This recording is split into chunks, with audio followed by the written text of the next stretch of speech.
दोस्तों, Pakistan aeronautical complex Kamra वो जगह है जहां पाकिस्तान की फिजाई दिफा की रीढ़ की हड्डी यानी JF-17 थंडर लड़ाका तैयारा तैयार किया जाता है। जी हां, प्रोडक्शन का बाकायदा आगाज पार्ट्स मैन्युफैक्चरिंग यानी पुर्जे बनाने वाले हिस्से से होता है, जहां जदीद तरीन कंप्यूटराइज्ड मशीनें नस्ब हैं जिन्हें CNC मशीनें कहा जाता है।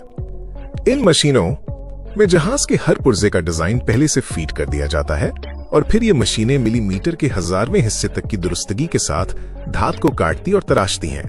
यहाँ जहाज का ढांचा बनाने के लिए हजारों छोटे बड़े पुर्जे तैयार किए जाते हैं, जिनमें रिब्स, फ्रेम्स और बल्क हेड्स शामिल हैं। ये वही बुनियादी ढांचा है जो जहाज को उसकी मजबूती फराहम करता है। जब ये पुर्जे कटकर तैयार हो जाते हैं तो उन्हें कीमियाई अमल से गुजारा जाता है, जिसे हीट ट्रीटमेंट और सरफेस ट्रीटमेंट कहते हैं। इस अमल से धात मजीद सख्त हो जाती है और इस पर जंग या करोशन नहीं लगता, जो कि हवाई जहाज की तवील उम्र के लिए इंतहाई जरूरी है। पुर्जे तैयार होने के बाद स्ट्रक्चरल असेंबली का मरहला आता है, जहां जहाज को टुकड़ों में जोड़ा जाता है।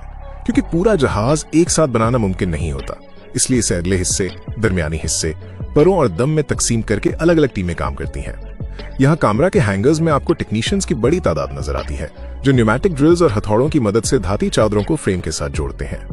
JF-17 की तैयारी में वेल्डिंग का इस्तेमाल न होने के बराबर है, बल्कि पूरी बॉडी को रिवेट्स के जरिए जोड़ा जाता है, जो कि एक खास किस्म की ठोस कील होती है। एक जहाज में लाखों रिवेट्स लगाई जाती हैं और हर रिवेट को हाथ से लगाकर मशीन से प्रेस किया जाता है ताकि वो अपनी जगह से ना हिले। ये काम इंतहाई शोर वाला होता है, लेकिन जहाज की मजबूती का दारोमदार इसी पर है। जहाज के विंग्स या बाजुओं की तैयारी सबसे हसास मरहला माना जाता है, क्योंकि JF-17 के विंग्स सिर्फ हवा में तैरने के लिए नहीं होते, बल्कि ये जहाज के फ्यूल टैंक का काम भी देते हैं। विंग्स बनाते वक्त धात की तहों के दरमियान एक खास किस्म का गोंद या सीलेंट लगाया जाता है, जो उन्हें आपस में जोड़ने के साथ साथ लीक प्रूफ भी बनाता है, ताकि दौरान अप्रवाज ईंधन बाहर न निकले। विंग्स के अंदर फ्यूल गेजेस और पाइपलाइंस का जाल बिछाया जाता है और फिर ऊपर से एल्यूमिनियम की स्किन चढ़ा दी जाती है। तैयार होने के बाद विंग्स को प्रेशर टेस्ट से गुजारा जाता है, जिसमें हवा का दबाव डालकर चेक किया जाता है कि कहीं कोई बारीक सा सुराख तो नहीं रह गया। इसी तरह जहाज का अगला हिस्सा यानी कॉकपिट और रडार वाला हिस्सा भी अलग से तैयार होता है, जहां पायलट के बैठने की जगह और शीशे की कैनोपी के लिए फ्रेम बनाया जाता है। जब जहाज के ये तमाम बड़े हिस्से यानी फ्यूजलाज और विंग्स तैयार हो जाते हैं, तो उन्हें एक बहुत बड़े हॉल में मुंतकिल किया जाता है, जिसे फाइनल असेंबली हॉल कहते हैं। यहाँ जहाज पहली बार अपनी असल शक्ल में नजर आना शुरू होता है। बड़े बड़े क्रेनों की मदद से विंग्स को दरमियानी हिस्से के साथ जोड़ा जाता है और दम को पिछले हिस्से के साथ नस्ब किया जाता है। इन हिस्सों को जोड़ने के लिए लेजर ट्रैकर्स का इस्तेमाल किया जाता है, जो इस बात को यकीनी बनाते हैं कि जहाज का तवाज़ुन 100% दुरुस्त हो, क्योंकि अगर जहाज का ढांचा 1 डिग्री भी टेढ़ा जुड़ गया तो वो कभी सीधा नहीं उड़ सकेगा। तमाम हिस्सों को मुस्तकिल तौर पर जोड़ने के बाद जहाज का ढांचा मुकम्मल हो जाता है, जिस पर जर्द रंग का प्राइमर कोट नजर आता है। अब मरहला आता है जहाज के अंदर सिस्टम्स लगाने का, जो कि इसे एक उड़ती हुई मशीन बनाते हैं। इस मरहले पर इलेक्ट्रिशियंस और इंजीनियर्स जहाज के अंदर मीलों लंबी तारें बिछाते हैं। इन तारों की क्वालिटी आम तारों से बहुत बेहतर होती है और ये आग नहीं पकड़ती। इसके साथ साथ हाइड्रोलिक सिस्टम के पाइप बिछाए जाते हैं। हाइड्रोलिक सिस्टम जहाज के पाहों की तरह काम करता है, जो पहियों को खोलने, बंद करने और जहाज के फ्लैप्स को हरकत देने के लिए ताकत फराहम करता है। ईंधन की फराहमी के लिए फ्यूल पंप्स और वाल्व्स लगाए जाते हैं और ये यकीनी बनाया जाता है कि इंजन को उल्टा उड़ते हुए भी ईंधन मिलता रहे। ऑक्सीजन सिस्टम भी इसी मरहले पर लगाया जाता है, जो बुलंदी पर पायलट को सांस लेने में मदद देता है। सिस्टम्स की तनसीब के बाद एवियोनिक्स का काम शुरू होता है, जो मौजूदा दौर के जंगी जहाजों की सबसे अहम चीज है। एवियोनिक्स में जहाज के radar, communication system, navigation computers और कॉकपिट की स्क्रीनें शामिल हैं। JF-17 थंडर में ग्लास कॉकपिट नस्ब किया जाता है, जिसमें पुरानी सुइयों वाले गेजेस की जगह 3 बड़ी मल्टी फंक्शन डिस्प्ले स्क्रीनें होती हैं। जहाज की नाक में जदीद तरीन रडार नस्ब किया जाता है। खास तौर पर ब्लॉक 3 में जदीद AESA रडार लगाया जा रहा है, जो दुश्मन के तैयारों को बहुत दूर से देख सकता है। इसके अलावा जहाज के पिछले हिस्से और विंग्स के किनारों पर सेंसर्स लगाए जाते हैं, जो पायलट को आने वाले मिसाइल की वार्निंग देते हैं। ये सारा काम इंतहाई एहतियात और धूल से पाक माहौल में किया जाता है, ताकि इलेक्ट्रॉनिक्स में कोई खराबी ना आए। अगला अहम कदम इंजन की तनसीब है, जो जहाज का दिल है। इंजन को एक खास ट्रॉली पर रखकर जहाज के पिछले हिस्से में नस्ब किया जाता है और इसे जहाज के फ्यूल और कंट्रोल सिस्टम से जोड़ दिया जाता है। इंजन लगने के बाद जहाज के लैंडिंग गियर्स यानी पहिए लगाए जाते हैं और जहाज को जैक्स पे खड़ा करके लैंडिंग गियर रिट्रैक्शन टेस्ट किया जाता है, जिसमें पहियों को बार बार खोला और बंद किया जाता है, ताकि इस बात की तसल्ली की जा सके कि टेक ऑफ के बाद पहिए आसानी से अंदर जा सकेंगे।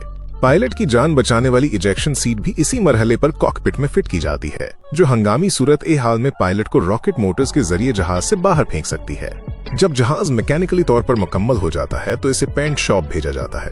यहाँ रोबोटिक बाजुओं या माहिर पेंटर्स के जरिए जहाज पर मखसूस कैमोफ्लेज पेंट किया जाता है। ये पेंट सिर्फ रंग नहीं होता, बल्कि इसकी केमिस्ट्री ऐसी होती है जो जहाज को रडार पर कम दिखाने में मदद करती है और इसे सख्त मौसम से बचाती है। पेंट सूखने के बाद इस पर जहाज का सीरियल नंबर, कौमी परचम और स्क्वाड्रन का निशान बनाया जाता है। पेंट शॉप से निकलने के बाद जहाज बिल्कुल नया और चमकदार नजर आता है, लेकिन इसे अभी फोर्स के हवाले नहीं किया जाता, बल्कि अब इसका सबसे मुश्किल इम्तिहान शुरू होता है। जहाज को फ्लाइट लाइन पर लाया जाता है, जहां इसके जमीनी टेस्ट शुरू होते हैं। सबसे पहले इंजन को जमीन पर ही फुल पावर पर चलाया जाता है, ताकि देखा जा सके कि बॉडी में कोई वाइब्रेशन या लीकेज तो नहीं है। तमाम इलेक्ट्रॉनिक सिस्टम्स, रडार और रेडियो को ऑन करके चेक किया जाता है। इसके बाद जहाज को रनवे पर टैक्सी करवाया जाता है, यानी इसे जमीन पर ही तेज रफ्तार से दौड़ाया जाता है, ताकि ब्रेक्स और टायरों की गिरफ्त चेक की जा सके। अगर इन टेस्टों में कोई मसला नजर आए तो जहाज वापस हैंगर में जाता है और खराबी दूर की जाती है, और अगर सब ठीक हो तो इसे पहली परवाज की इजाजत मिलती है। टेस्ट फ्लाइट का मरहला सबसे दिलचस्प और अहम होता है। पाकिस्तान एयरफोर्स के मुंतखब टेस्ट पायलट्स इस नए जहाज को लेकर फजा में बुलंद होते हैं। पहली चंद परवाजों में जहाज को बहुत एहतियात से उड़ाया जाता है और सिर्फ बुनियादी सिस्टम्स चेक किए जाते हैं, लेकिन आहिस्ता आहिस्ता परवाजों की शिद्दत बढ़ाई जाती है।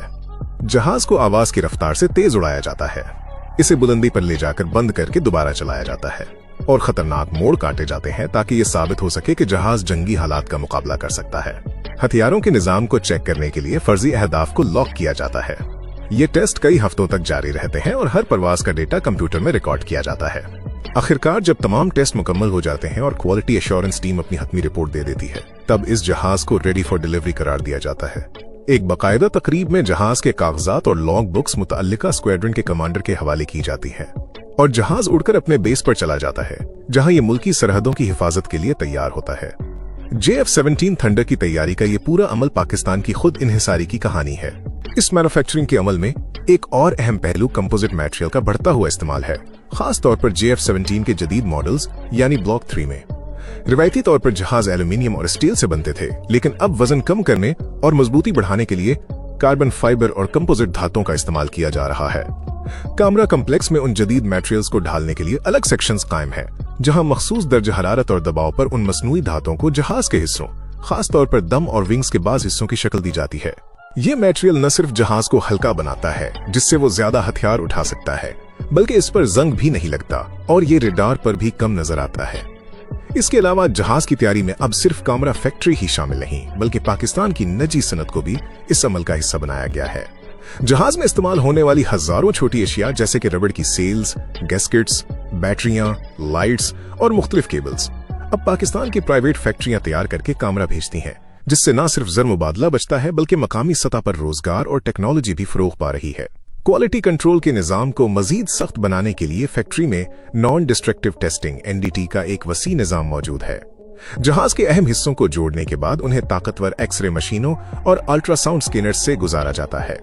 ये मशीनें धात की तहों के अंदर झांक कर देख सकती हैं कि कहीं वेल्डिंग या रिवेटिंग के दौरान धात के अंदर कोई हवा का बुलबुला या बाल जैसी बारीक दरार तो नहीं रह गई, क्योंकि आंख से नजर न आने वाली ये मामूली खामी फिजा में बड़े हादसे का बायस बन सकती है।